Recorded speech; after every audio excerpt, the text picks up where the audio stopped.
कभी सोचा जो इंसान भगवान कहलाया वो जेल की सलाखों के पीछे क्यों है? कभी समझा सेवा के नाम पर जिन हाथों ने आशीर्वाद दिया वही हाथ पाप से रंगे क्यों मिले? कभी महसूस किया सत्संग के मन से जो संस्कार सिखाए गए वही गुरु दूसरों की बेटियों की इज्जत क्यों लूटते रहे? इतने अपराध, इतनी सजाएं, फिर भी सोशल मीडिया पर आज भी जय गुरु जी क्यों ट्रेंड करता है?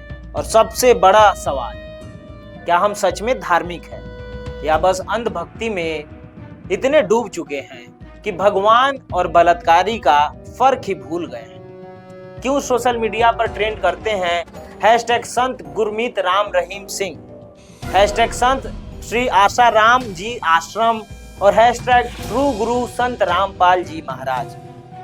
क्यों हर बार वही कहानी? और सबसे बड़ा सवाल, इतनी बड़ी सजा के बाद जेल के दरवाजे उनके लिए बार बार कैसे खुल जाते हैं? नमस्कार, मैं प्रकाश सिंह और नेक्स्ट ब्रॉडकास्ट के इस वीडियो में हम इन सभी सवालों के रहस्य से पर्दे हटाएंगे, तो वीडियो के अंत तक हमारे साथ बने रहें।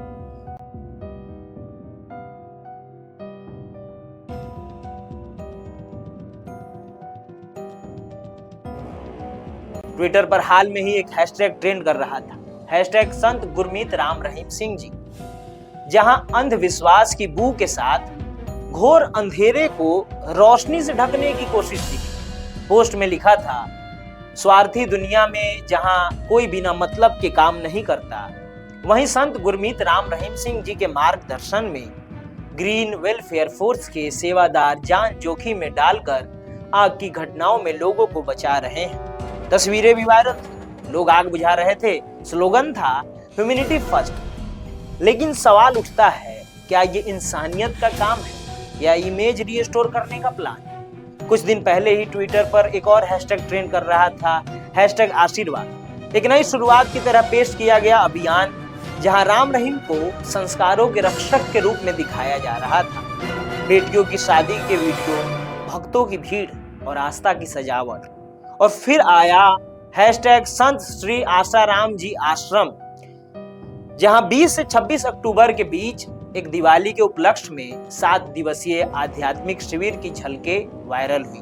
पोस्ट में लिखा था, यह करोड़ों लोगों की आस्था का केंद्र है जहां बच्चों को योग और ध्यान सिखाया जा रहा है। और इसी भीड़ में चमकती है वो यादें जब इन्हीं आसाराम बापू को कोर्ट ने सजा सुनाई थी एक नाबालिग से यौन शोषण के जुर्म में। अब सोचिए, एक तरफ अदालत ने दोषी कहा तो दूसरी तरफ सोशल मीडिया देवता बना रहा है।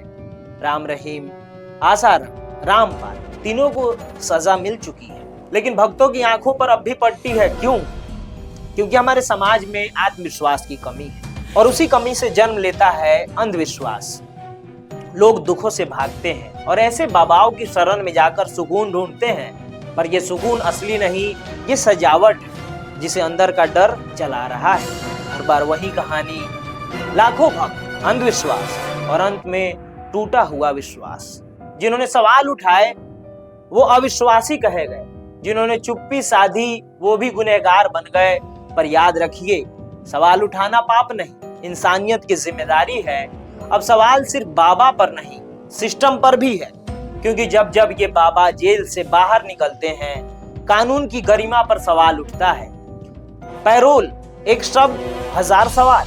कानून कहता है पैरोल इंसान का अधिकार है, पर क्या कानून सबके लिए एक जैसा है या सिर्फ उन लोगों के लिए जो भीड़ खड़ी कर सकते हैं? राम रहीम 3 बार दोषी ठहराया जा चुका आदमी, 2 महिलाओं से बलात्कार, एक पत्रकार की हत्या और अपने ही कर्मचारी की मौत में साजिश। 2017 से जेल में है, पर जेल का दरवाजा उनके लिए कभी सच में बंद नहीं हुआ। कभी 21 दिन, कभी 30 दिन, कभी 40 दिन। हर बार एक नया कारण, हर बार एक नया बहाना।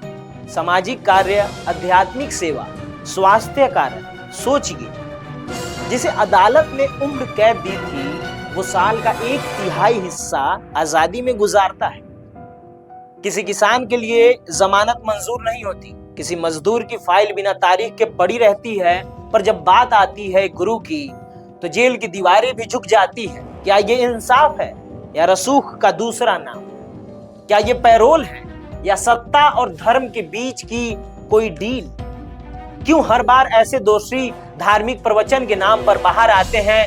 क्यों हर बार सिस्टम चुप रहता है? शायद इसलिए क्योंकि यहाँ कानून की ताकत से ज्यादा असर रखते हैं वो लोग जिनके पीछे लाखों सिर झुकते हैं, चाहे वो सिर सच के सामने कभी उठे ही ना हो, कभी आस्था के नाम पर सजते मंच आज अदालतों के कटघरे में है। अब आइए इन दोनों चेहरे की कहानी सुनते हैं जिन्होंने भक्ति को बाजार बना दिया। पहला चेहरा गुरमीत राम रहीम सिंह, डेरा सच्चा सौदा का तथाकथित गुरु। बाहरी चमक दमक, रंगीन फिल्में, हजारों की भीड़ और सेवा के नाम पर फैलती एक सड़ी हुई सच्चाई। अनुराग त्रिपाठी की किताब गुरु सच्चा सौदा बताती है कि कैसे उनके डेरे में साधुओं की जिंदगी एक कैद खाना बन चुकी थी, जहां रूहानी इलाज के नाम पर होता था यौन शोषण, और जो बोल पड़ा वो या तो गायब कर दिया गया या मार दिया गया। पत्रकार रामचंद्र छत्रपति की हत्या इसका सबसे बड़ा सबूत बन गई। राजनीतिक संरक्षण, डर और अंधभक्ति के सहारे वो वर्षों तक पवित्र दिखता रहा, पर जब सच खुला तो उनके साम्राज्य की नींव ही शर्म से कांप उठी। अब बात उस दूसरे गॉडमैन की जो हर प्रवचन में संयम और संस्कार का पाठ पढ़ाता था, आसाराम बापू। 2013 में जोधपुर की एक नाबालिग से दुष्कर्म और फिर देश भर में फैले उनके आश्रमों में यौन उत्पीड़न, जमीन कब्जाने और गवाहों को धमकाने के डरावने किस्से सामने आए। कभी करोड़ों भक्तों का संत कहे जाने वाला आसाराम अब उम्र कैद की सजा काट रहा है। उनके आश्रम की दीवारें अब संस्कार नहीं बल्कि शोषण और पाखंड का इतिहास बयां करती है। दोनों कहानियां एक ही सच पर आकर ठहरती है, जब धर्म व्यवसाय बन जाए तो इंसानियत उसका पहला शिकार बनती है। इन गुरुओं ने भक्ति को नहीं, भक्तों को बेचा है। पर सवाल ये नहीं है कि ये गिरफ्तार हुए, सवाल ये है कि इतने अपराधों के बाद भी आज भी ट्विटर, यूट्यूब और फेसबुक पर इनके अच्छे कामों के वीडियो ट्रेंड करते हैं। क्यों लोग अब भी गुरुजी निर्दोष है लिखते हैं? क्यों हमारे समाज में अंधविश्वास इतना गहरा बैठ चुका है कि हम सच को देखकर भी झूठ को ही चुनते हैं? अब आइए एक आखिरी सवाल जिसके जड़ तक हम पहुंचते हैं कि आखिर इस अंधभक्ति की जड़ कहां है? कभी सोचा है इतने बड़े बड़े जुर्म, अदालतों की सजाएं, गुनाहों के पहाड़, फिर भी क्यों लाखों लोग अब भी इन बाबाओं को भगवान मानते हैं? क्यों आज भी उनके हर पोस्ट पर जय गुरुजी, सत्संग का प्रसाद और आशीर्वाद लिखने वाले हाथ रुकते नहीं?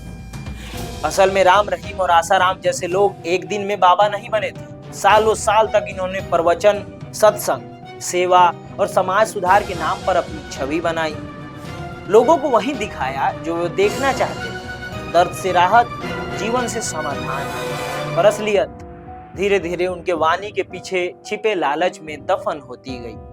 भारत जैसे देश में जहां हर घर में भगवान की मूर्ति है, वहां आत्मविश्वास की कमी और अंधविश्वास की अधिकता सबसे बड़ी कमजोरी बन जाती है। जब इंसान अपने दुखों से हार जाता है तो वो समाधान नहीं ढूंढता, वो सहारा ढूंढता है। और यही सहारा उसे ऐसे गुरुओं की गोद में धकेल देता है जहां भक्ति के नाम पर बस उपयोग और आस्था का शोषण होता है। लोग आज भी उनकी भक्ति इसलिए करते हैं क्योंकि सालों से उन्होंने वही रास्ता अपनाया है और रास्ता बदलना उन्हें डराता है। उनके भीतर एक गहरी कंडीशनिंग है कि गुरु गलत नहीं हो सकता, चाहे सच्चाई अदालत में साबित क्यों ना हो जाए। यही वजह है कि अपराधियों की जेल में सजा पूरी नहीं होती, लेकिन भक्तों की आंखों में वो आज भी मोक्ष का मार्ग बने रहते हैं। इसलिए हमें खुद से आज सवाल पूछने की जरूरत है, आखिर क्यों हम किसी अपराधी में भगवान को देखते हैं? आखिर क्यों हम सच बोलने वाले पत्रकार को दुश्मन समझते हैं और झूठ बेचने वाले को संत? राम रहीम और आसाराम कभी राम नहीं हो सकते, क्योंकि रावण जितना भी आडंबर रचे राम का रूप नहीं ले सकता। कभी सोचिएगा, अगर ये सब गुरु हैं तो फिर पापी कौन? ऐसे ही जानकारियों को हम आपके साथ साझा करते रहेंगे और अंधविश्वास की परतों को हटाते रहेंगे। जुड़े रहिए नेक्स्ट जेन ब्रॉडकास्ट के साथ। धन्यवाद।